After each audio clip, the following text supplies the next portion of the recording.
This video is sponsored by SimpliSafe. There's no safe like SimpliSafe.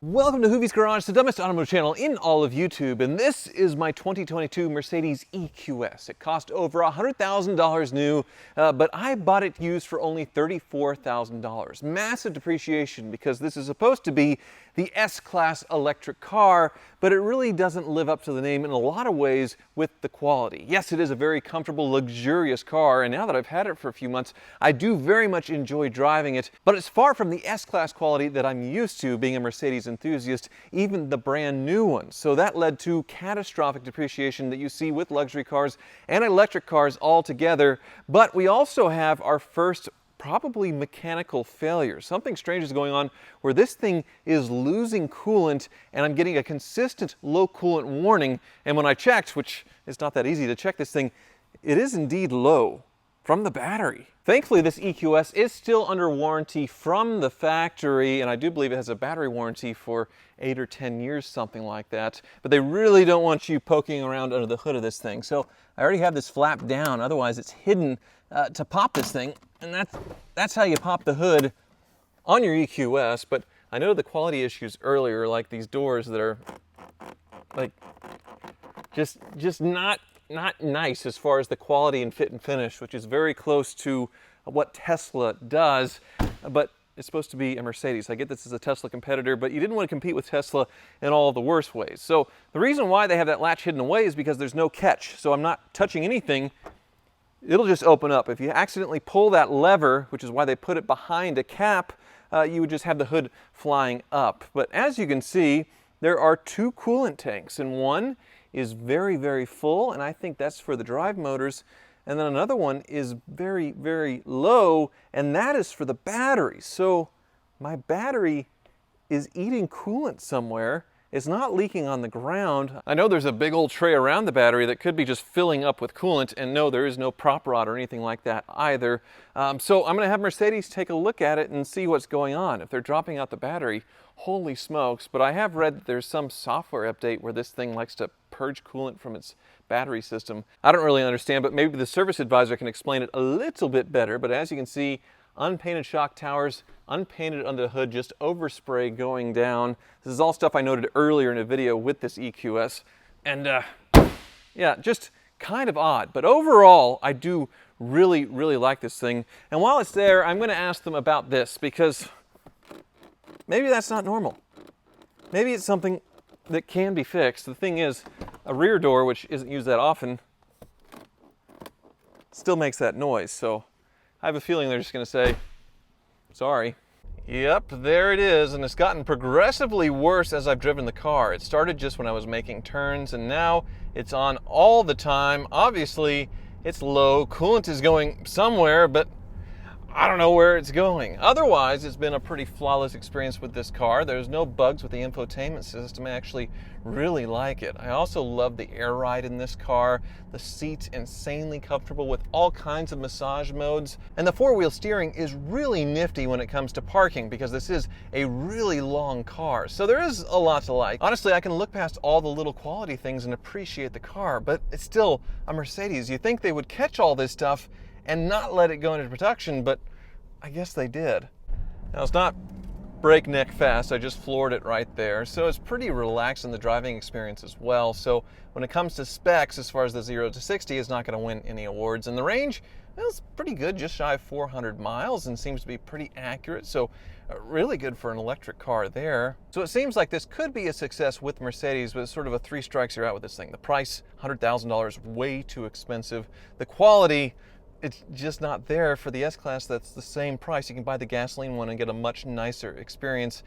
And then the looks. A lot of people say the looks are hideous. It's the most ugly Mercedes ever made, and you know, looks are subjective. I don't think it's that bad looking, but I definitely see where people are coming from. But as for the coolant leak, it's just giving a warning message. That's it, nothing else, not causing any problems at all, but definitely want to drop it off at the Mercedes dealer and see what's going on. And while it's waiting to get looked at, we'll go check on the other hoopty projects of the Car Wizard and everywhere else, because there is quite a bit of progress. Many years ago, when I was a full-time car dealer, I had one car stolen and a couple of cars broken into. And while I had a basic alarm and one potato quality indoor camera, it didn't really stop anything from happening, and it was so frustrating.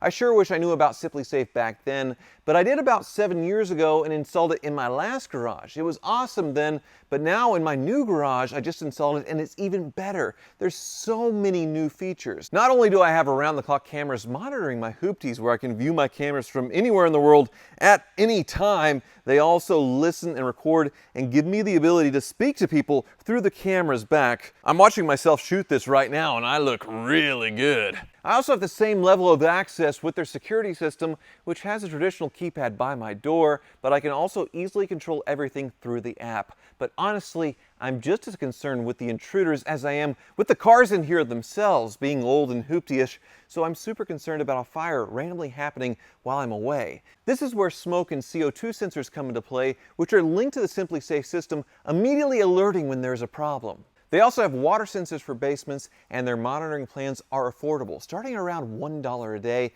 with no hidden fees. SimpliSafe has been named the best home security system by US News and AMP World Report for 5 years in a row, and have been recognized for top customer service by Newsweek and USA Today. The problem with traditional alarms is they're only triggered when someone breaks in, and that's too late. But if you go for Active Guard, AI-powered security cameras alert monitoring agents to suspicious individuals approaching your home. They can see and speak to them in real time, trigger alarms and spotlights, and even request urgent police dispatch, all before the break-in happens. No other security system offers this kind of active protection both inside and outside the home. The AI even recognizes your face along with regular family, friends, and pets to avoid triggering false alarms. Save 50% on your SimpliSafe security system when you sign up for a professional monitoring plan and get your first month free. Visit simplisafe.com/Hoovie'sGarage to customize yours. There's no safe like SimpliSafe. Well, this video has already gone way off the rails behind the scenes, and that's because when I dropped off the Mercedes at the dealer to get fixed, I only expected it to be there for a couple of days. Well, it's been over a week, and it might be another week. So 2 weeks before I get this EQS back, and that's because they tried to do some software updates, and apparently the computer failed. So they have to replace the head unit on the EQS to fix the coolant leak, which is a software problem as well. How, I don't know. But anyway, I'll get the scoop when that happens. But I thought it was just going to be a couple of days, so I filmed up at the Car Wizards, but that's now obsolete. It has the struts going on Apollo 911, which in the last video, I already drove this thing home, so you've already seen that. And the Mitsubishi Evo hadn't even been torn apart yet. It's almost back together now, and a winner will be chosen soon. So I'm jumping ahead, and I want to talk about the 3 cars that I'm selling at Barrett-Jackson. And we're also going to have a visit from Euro-Asian Bob, because he bought a car that I passed on. I actually had a viewer email me interested in selling it to me, a dealer who had this incredible collection that he bought from an estate of AMC cars. You never hear that, but I didn't go for it because I thought it'd be too rough, and boy was I wrong, and Euro-Asian Bob's going to come and rub it in. So somewhat related, I am going to sell these 3 vehicles at Barrett-Jackson, the Fall Scottsdale auction, no reserve. So my Plymouth Fury sort of Christine tribute, my Chrysler Imperial Frank Sinatra edition, and my Jeep Woody Custom here, which is kind of the wild card. Normally you wouldn't have a Jeep Commander in a collector car auction, but I did all this work to make it kind of cool, like a throwback Wagoneer. So it has the lift kit, I believe a 3-inch lift, oversized tires, and this wood kit. But not only that, it's a really cool spec being the 5.7 liter Hemi V8 and having the good transfer case, the Quadra-Drive 2, which has locking front and rear differentials, low range. So this is a pretty cool rig. Also sort of has the Safari windows on top, so yeah, maybe not quite old enough or rare enough to be a collector, but it's a pretty cool custom. It looks like those old Wagoneers, but drives a whole lot better. Sort of a wild card, we'll see what it brings. But also, the Frank Sinatra Imperial, as much as I've wanted one of these, I really haven't driven it, and that might be because so much went wrong when I bought it. It was so miserable driving it back from the auction in Kansas City, and so much had to be fixed. All the ignition, the transmission replaced, so much pain that I'm really not getting much pleasure out of it when I drive it. So, you know, it's kind of a driver, but there's less than 300 of these or so in existence for this year. You can see Frank Sinatra's nameplate there. He was helping out Chrysler, which was bankrupt back in the day, by doing some endorsement deals and pinned his name to this Imperial. You can see the FS logo here in gold, the blue for old Blue Eyes, the pinstripes. the ruby red sort of wheel caps here. Very cool, old school luxury. Look at the shag back here as well. So I have no idea what it will bring, if I'll get my money back out of it, but I don't think I've ever seen a Frank Sinatra Imperial at a Barrett-Jackson, so it should be a first. So the sale is October 15th through 18th, and I thought it'd be fun to put Christine in it for the Halloween season, even though it is 1 year off from being a total screen accurate Plymouth Fury. It is very, very close. They changed things year to year in the 50s with the styling, but not much of a difference. Big crazy fins here on the back. I bought this a year ago, drove it back from Washington, D.C., so over 1,000 miles, and listened to Stephen King's Christine on the book on tape that inspired the film, which had many of these red cars destroyed in it to make the film possible. This one's another one that's kind of a driver, but it is very, very nice, and someone will definitely enjoy it. But for me, with the 46 Chrysler and now the 55 Gullwing, I have the old Packard there, this is the one that I want to drive the least. So it ends up being 3 Mopars going to Barrett-Jackson, which is kind of fun, and we'll see how they do. I've sold cars in Houston and Las Vegas, but I've never sold one at a Scottsdale auction before, so it's a first for me, and it should be really fun and free up some money to buy some more hoopties. And speaking of, there's one that I should have bought that I'm really kicking myself, and it's really cool. I have never seen anything like this before, ever, until it was emailed to me, and then I passed on it, and Euro Asian Bob, well, you'll see. Yeah, I'm really sucking up to Bob here. I'm wearing the shirt, trying to butter his biscuit here. Yep.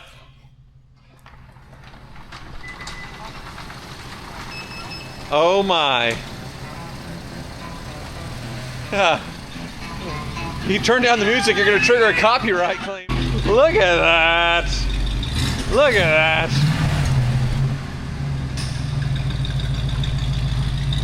Wow. I'm an idiot. I am such an idiot. Hi, Bob. And I'm so grateful. Well, you see my outfit? What's that?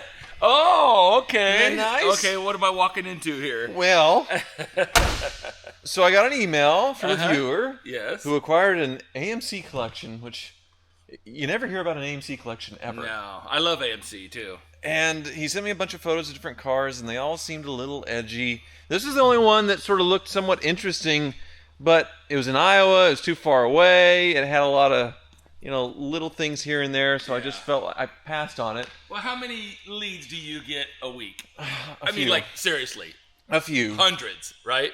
I passed on it, you dove on the ball, and then you brought it to Cars and Cockpits, our little weekend show. Yeah. And I was kicking myself, just... I give you every opportunity. Remember, I was like, I know. Are you moving? When you sent me that list of cars, my eyes just went boom. I've actually been looking for this car for years. Well, for those people that don't know, AMC was a company that got bought up by Chrysler in the 80s. Before that, I think it was Nash and one other company that combined, like in the 50s. Jeep, Nash, American Motors. Right, it was one of the largest mergers ever of the time. And the real AMX, I think, went 1968 to 70. That 68, 69 was it was a shortened Javelin. That was a big deal for the AMX. Corvette competition, believe it or not. Right, very good in racing. They had like a Playboy edition, I think, too. They had all kinds of cool things. It was like the cool little, you know, sports car to have as far as American cars. The AMX came back sort of, I mean, you call it a trim package or do you call it a model? Well, I mean, it would be an option package, I guess you might say. I mean, just think about a Mustang. Think about a Mustang GT. You know, the AMX is basically the GT version of a Spirit. Right. So the Spirit was sort of the next generation from the Gremlin, sort of that economy car. It is. It's the Gremlin platform. So it's just kind of a cooler looking Gremlin, kind of a fastback to it, but it's an all original Survivor, and I saw this in the photo, and I just thought if it's rusty there, then underneath everything, it's just going to be horrible. That's a safe assumption. If you see it here, you know what I mean? But, you know, I can understand that, but I dove in deeper. That's it, Cindy Crawford mold, basically. That's it. It's got a little bit of surface rust on the driveline components, but that's it. So Bob bought it after I punted, which usually he punts the crappy cars to me. I punted something that I thought was crappy, but then it turned out to be good to him. And you just put a battery in it, right? Yeah, and tires. Yeah, battery and tires. Jeez. And, it just absolutely runs amazing. Also, AMC kind of continued with Jeep with Chrysler, obviously, and then It turned into Eagle. Eagle Yeah. was the brand that continued into the 90s, so they had like the Mitsubishi Eclipse that was the Eagle Talon or whatever. So it was weird. It kind of just died a sad death. It didn't really go bankrupt, but this Chrysler is owned Renault too. right. Or they were merged together. So it's kind of like, I guess, like the Mustang 2. I don't know, the AMX version, Yeah, but a lot really. better. And well, think about it. You got your Vegas, you got your Mustang. You have all these. The gas crisis shrunk everything, and so everybody was desperate to try to sell cars. They didn't have any performance, so they had to go crazy with styling, which what makes these cars so great today. Right. Make American motors great again. But that's when it's an economy car, and that's what's cool about this one. Yeah. Is here, I'll take the key out. See if it's buzzing. Uh-oh. No, There we go. There you go. But this one doesn't have an economy car engine, so how do you pop the hood on it's this out one? here. Oh, it's okay. Now you were right. It's supposed to have a hood release pop, but it's broken and it's been Perfect. moved. But I guess it's the older muscle car vibe, right? Backdating it. Yeah, there you go. Check it out. Look at that. 304 cubic inches. A baby V8. Well, it's not that baby. Do you know what? Chrysler didn't, or American Motors didn't have big block, small block like the other big three. They only had one block. This is the same block as the 401. You could literally take a 401 and it will bolt straight into this car. But of course, by the late 70s, they're choking everything down, which, does this have all the stuff hooked up still? There's smog pump or stuff that's probably gone on this thing, right? Yeah, probably. There would have been a hole right here, Yeah. probably for... Right, the smog. It still has its little bitty baby 2-barrel carburetor. Yeah? And they choked this thing down because this engine won Trans Am. The 5-liter. Back in Mark Donahue, Trans Am, the Boss 302s, the all that crazy championship. 2 years AMC won with this engine. But in this configuration, 2-barrel, single exhaust, catalytic converter, smog pump, 125 horsepower, Oh my God. and 210 foot-pounds of torque. The good news is it's such a simple car. Right. A simple carb swap and exhaust will gain you 100 horsepower on this Really? car. That's it. Jeez. That's it. That's nuts. So they changed the coolant on 420. Well, that's the interesting story about this car is it sat in that dealership's collection since the early 90s. Yeah. And when COVID hit and they got slow, they took it out of long-term storage in 2020 and resurrected the car. They did the fuel. All the brakes are brand new. Oh. The fuel. They rebuilt the carburetors. So they basically got it. They did all my work for me except for a few little final things. 61,000 miles, is that what I'm 61, seeing? That's correct. Yeah, and the carpets have faded, Yeah, like a little bit of normal sun sun damage on the fading, but carpets. seats are in great shape. The door panel's in great shape. It really This is. got cut in. That's factory. It looks aftermarket, but it's AMC, so Wow. that's Okay. actually the factory sunroof. Well, I saw it at the show, and I felt so stupid. And Look at the little steering wheel. Cool. I really, really want this thing, but I think you've fallen in love. Yeah. Can I drive it at least? Yes, of course. You can Okay. drive anything I have. All right. Well, let's roll. All right. That's going away pretty fast. Yeah, the belt's just loosened up a little bit. I just got to snug it up. Are we out of fuel, or is No, that? the gauge doesn't work. But Okay. that's the only thing that doesn't work. And actually, funny thing here, the clock, it runs. Wow. And then it'll stick just because of it just needs clean, but it's running. A vacuum sort of economy gauge there? Yes. Because we are in the late 70s, right? Yes. And FM stereo. Yep. No air conditioning, huh? No AC, manual brakes on this car. If you remember my Capri, that caught you off guard. Okay. Push down. Find it. And then There it you is. go, Okay, you found got it. Tachometer, all your gauges. Yeah, so the only thing that doesn't work is the fuel gauge. Oh, don't hit the K-van there. Do not. We don't It's, want to merge AMC it's and 'cause Chrysler this right. today. They've already merged, Tyler. We don't Right. need to do it again. Well, it seems like, Jeep is the kiss of death for any company, right? You get it and it just sends you under. Oh, yeah. It's nice. Drives really nice. I know. It's fantastic. Why did I pass on this? Oh, thank God you did. I mean, I'm sorry.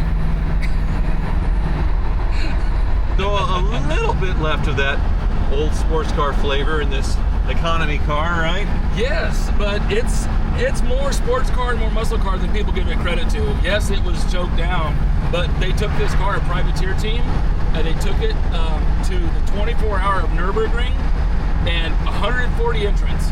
They finished first and second in their class and 20th overall on street tires. Wow. This car's legit. Okay, I feel like the right person has it. And I got plenty of my own problems to deal with. One of them is right by your house. Uh-oh. So the body shop, Ultra Color, has had my Hellcat for 4 months. Oh, wow. Putting the wide body kit on. Yes. I call over there and they don't answer the phone. They don't want to talk to me. So have they even started on it? They started on it. It's torn up. That's the problem. See, that's the worst thing. Why do they do that? And they're a good shop. I know they're doing a lot of good work for people. Right. So sounds like you're deeper in it than I am. Yeah. Well, enjoy this thing that I shouldn't have punted. Thank you very much, I'm gonna lose sleep. I appreciate the lead. Well, there is some progress from last time. I guess they are working on it because the new front bumper's on and painted. Not really lined up all that well though, unfortunately, so they're still fitting it, but the wide body's on with the wheels, just not in the rear yet, so it looks kind of ridiculous. And no rear bumper. But we're almost 4 months into this now, so hopefully they get this done soon. I'm gonna go in and talk to them. I know they do good work, it looks good so far, but I need this car back. Well, as you can see, the EQS is back, and I have quite a repair order here. Thankfully, I didn't have to pay for any of this. I have a little bit of warranty left. According to them, it expires 7/29 of 2026. My battery has a 10-year warranty though, and it was a lot of recalls, but mostly software updates. So they did an inspection, then they did one software update for various control units, and then one recall was for pillows. And I'm not kidding about the pillows.